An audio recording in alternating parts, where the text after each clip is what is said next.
If you're gonna be going to Army Basic Training or OSUT at some point in time, here are 5 things that I feel like you need to know before you go.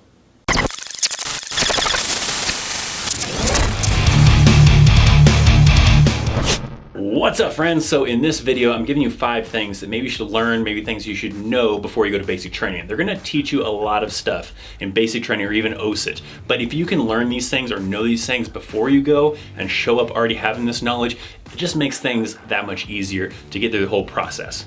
Now, if you do a program like the Delayed Entry program or the Future Soldier program, or any of those kind of like pre-basic training programs, you might already know a lot of the stuff. Maybe if you did JROTC, but if you were someone who didn't go through any of those programs, or maybe just want to know what to expect before you get into some of those programs, then these are just some things that maybe you should kind of learn about. So let's get started and let's go into the first one, which is how to address someone.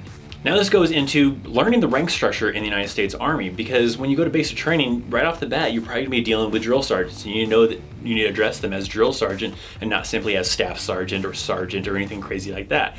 All right, I'm a drill sergeant. Everyone wearing a hat like this or something similar is a drill sergeant. You will address us as drill sergeant. Do you understand? Yes, drill sergeant. So those individuals need to be addressed as drill sergeant. But then other individuals be addressed a little bit differently.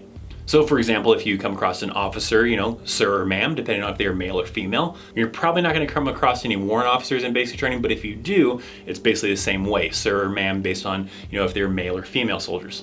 But then also on the enlisted side, so if you have a private, you address them as private, a specialist as specialist. If you come across maybe a corporal that is working there at the basic training area, then you address them as corporal, and so on and so forth. You may have cases like that, especially when drawing your weapons. That individual may be a specialist, maybe a corporal, maybe a sergeant. You have to address them properly. So you just got to make sure that you know how to address that individual based on their rank. But also pay attention that if they're a drill sergeant, doesn't matter if they are a staff sergeant or a sergeant first class, you don't call them sergeant. You call them drill sergeant. So learn the rank structure. You'll be taught it in basic training, but at least good enough to know how to address someone if someone comes up to you and you need to talk to that individual in a respecting, military manner, how you would actually address that individual.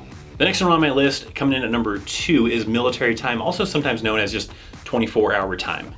And this one is good to know before you go to basic training, because there may be situations where the drill sergeants, the instructors, somebody is giving you instructions. Maybe they haven't yet taught you military time. Maybe you're just not familiar with military time or that 24-hour time period. And they're saying something like, hey, we're gonna start doing this and this training at 1300. And you're like, what the hell time is 1300? So it's good to know this, 24-hour time format, as, early in the morning you start off basically at midnight is basically like 0-100 hours. And then you go all the way up to noon, which is just called noon. So if they're saying, hey, we're gonna get up in the morning at 0500 hours, that's 5 o'clock in the morning. And then instead of 1 p.m., it starts at 1300. So it goes from 12 to 13 and moves on until you get, farther into the evening and, gets higher up, like 1500 is 3 o'clock, 2000 and so on and so forth. So you need to know what this time format is, that way you kind of understand what it is that they're talking about. So next up on my list is number 3, which that is standing positions. When you show up at basic training, maybe you're not familiar with how you're supposed to be standing, how you're supposed to present yourself. You're still used to, back when, you were still in high school or whatever the case might be. You're standing around with your hands in your pockets, you're maybe leaning up against a wall. You don't want to do any of those things. You don't want to be leaning up against a wall. You don't want to be putting your hands in your pockets. There's certain ways you're supposed to stand that is the military, the Army kind of standard of, presenting yourself. And those main positions are going to be things like the position of attention, parade rest, at ease, and rest. So these are different positions you need to know how to stand at. So for example, if you're maybe talking to an officer, you need to be standing at the position of attention when you're talking to an individual.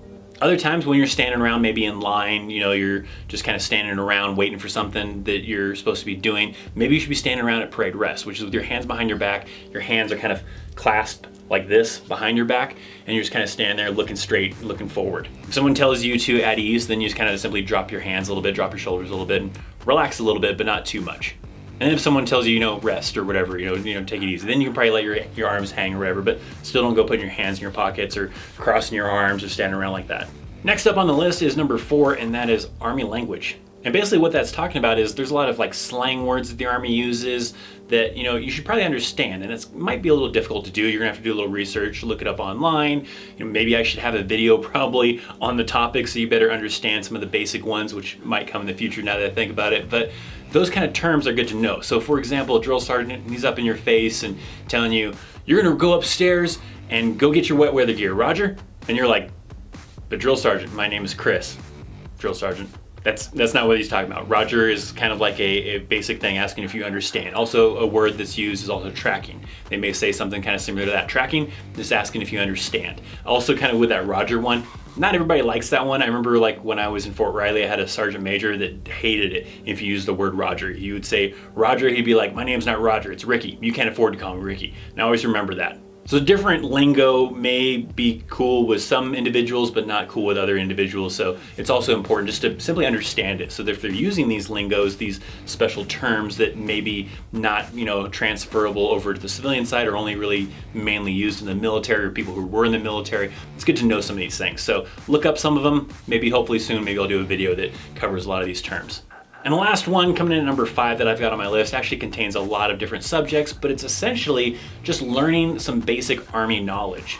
These are things that they're going to teach you in the Army anyways, things they're going to teach you in basic training or in OSUT, but if you can kind of come into it, already knowing it, then it just makes the process a little bit faster for you because you already have these things memorized, where certain other soldiers may have to kind of, learn this stuff from the start. Some of these things are things like knowing the phonetic alphabet, because if they're saying something like, you're gonna go to room 13 Bravo, and you're not too sure what the hell they're talking about when they say 13 Bravo, the room number is probably 13 and the letter B, and that's just the phonetic alphabet for the letter B. So learning the phonetic alphabet will help out. Knowing the Army values, they have an acronym called leadership, and that is the acronym for their Army values. It's not actually spelled leadership though, it's like LDRSHIP, but memorizing those Army values and kind of what they basically mean is a good thing to kind of memorize. The 3 general orders, being able to memorize those is very good, especially being able to memorize them out of order, because you may have a situation where the drill sergeant is quizzing you and they're like, what is general order number 2? And you gotta just, spout it out. They're also going to teach you things like the Soldier's Creed. You're probably going to be saying it together as a group constantly, but if they single you out and you already have it memorized, then it's easier to kind of flow with it and be able to recite the Soldier's Creed if you already know it, as well as the Army song. You may, at different points in your time in basic training or OSUT, maybe have to sing the Army song. If you already know it, it just makes it a lot easier. So a lot of those basic knowledge tasks or basic knowledge things that you should know from the Army, it's good if you can get a little bit of a head start and try and memorize some of that stuff before you go to basic training, just to kind of give you a little bit of a one-up and give you a little bit of that advantage. So there you go. Those are just 5 things that I thought might be helpful to somebody who's, wanting to go into the Army, haven't started basic training yet, maybe haven't even started like the delayed entry program or the future soldier program, or don't even intend to, but want to have at least a little bit of a heads up before they show up at basic training and be a little bit more prepared and know certain things that'll, kind of keep them from being singled out or being picked on more, or just, simply just make things a little bit more smoother. If you have any questions about those things that I talked about, or maybe other things that you want to know about before going to basic training, leave some comments down below. If I know the answer to it, I'll try to help you out, or some of my viewers that maybe have some experience with basic training recently or in the past can maybe answer your question as well.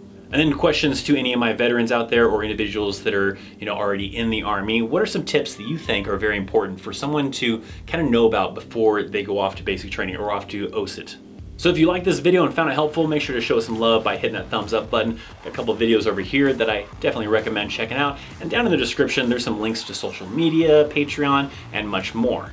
Thanks for watching. I'm ThatChrisChaos, and I will see you next time. See ya.